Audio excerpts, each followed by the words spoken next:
കുടുംബത്തിലെ അതേപോലെ നാഥനാണ് സാർ. നാഥനല്ല, അത് നിങ്ങൾ അതാണ് നിങ്ങൾ കറക്റ്റ് ആളാണ്, നിങ്ങൾ ഭാര്യ. എന്താ ഇവിടെ ഒരു ഉന്നതതല സമ്മേളനം? അതുകൊണ്ടാണ് അതങ്ങനെ പറയുന്നത്.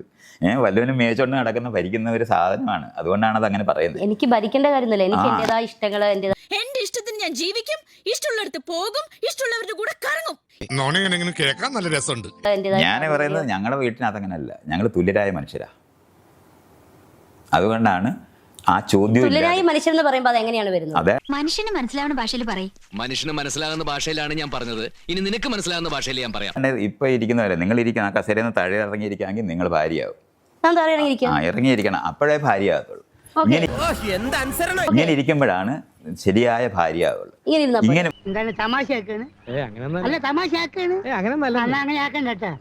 എന്താ എന്റെ ഉദ്ദേശം? നിനക്കുള്ള പരിപാടി ഞാൻ തരുന്നുണ്ട്. മറ്റേ കസേരയിൽ ഇരിക്കുന്ന സമയത്ത് തുല്യല്ല. അല്ല, ഇപ്പൊ ഞാൻ ഭാര്യയാണോ? ഇപ്പൊ നിങ്ങൾ ഭാര്യയായി, വസ്തുവായി, ഞാൻ പറയുന്ന അനുസരണയുള്ള സാധനമായി. ഒരാവേശത്തിലെടുത്ത് ചാടി വേണ്ടായിരുന്നു അല്ലേ? അതുകൊണ്ടാണ് ഇങ്ങനെ പെരുമാറുന്നത് ജനാധിപത്യത്തിന് നിരക്കുന്നതല്ല. അതുകൊണ്ട് നിങ്ങൾ കസേര ഇരിക്കും. ഓക്കെ, അങ്ങനെയായിരിക്കണ്ടേ. എനിക്ക് ചൊറിഞ്ഞ് വരുന്നുണ്ട് കേട്ടോ.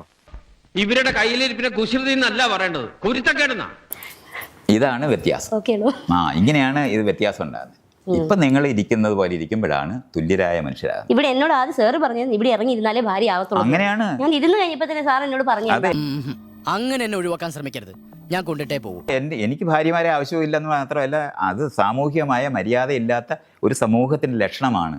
പണി പിന്നെയും പാളി. നിങ്ങളെല്ലാം കൂടെ ചേർന്ന് എന്നെ ദ്രോഹിക്കുകയാണ്. ഇത് മനഃപൂർവ്വം ചെയ്താലേ.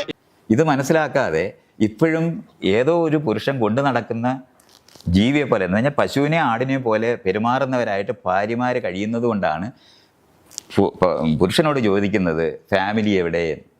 100% ഞാൻ യോജിക്കുന്നു. എന്റെ ചിന്താഗതിയല്ല സാറിന്റെ ചിന്താഗതി, സാറിന്റെ ചിന്താഗതിയില്ല എന്റെ ചിന്താഗതി. ചിന്താഗതി ഇത് ഉണ്ടല്ലോ. രണ്ടുമല്ല, ഈ പറയുന്ന രണ്ട് സാധനമൊന്നും അല്ലേ. നിങ്ങളുടെ ചിന്താഗതി എന്റെ ചിന്താഗതി ഒന്നുമല്ല ഭരണഘടന. ഉത്തരം അറിയത്തില്ലെങ്കിൽ അറിയാമെന്നുള്ള ഫുൾ കോൺഫിഡൻസ് അവരുടെ കണ്ണിൽ തന്നെ നോക്കിയിരിക്കും. ഇതുപോലെ നിങ്ങൾ കോടതിയിൽ പോയിട്ട് എന്റെ ചിന്താഗതി അനുസരിച്ചാണ് ഞാൻ ജീവിക്കുന്നതെന്ന് പറയാനൊക്കത്തില്ല. അവിടെ ഭരണഘടനാപരമായിട്ട് പെരുമാറാൻ ബാധ്യത വരും. എന്നെ ഇട്ട് വട്ട് കളിപ്പിക്കുന്നത് എല്ലാവർക്കും ഒരു രസമാണ്. ഇവിടെ വിറ്റാണ് ആള്, ഭയങ്കര വിറ്റാണ്.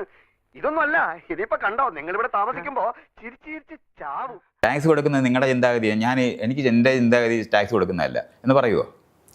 അപ്പോൾ അങ്ങനെ അത് മനസ്സിലാക്കേണ്ടത്. കിട്ടിയാ ഇല്ല, ചോദിച്ചു വാങ്ങിച്ചു. പാവം, അതിന് നല്ല വിഷമമുണ്ട്, പുറത്ത് കാണിക്കുന്നില്ലെന്നുള്ളൂ. അപ്പൊ ശരി മക്കളെ, ഞാൻ പോട്ടെ.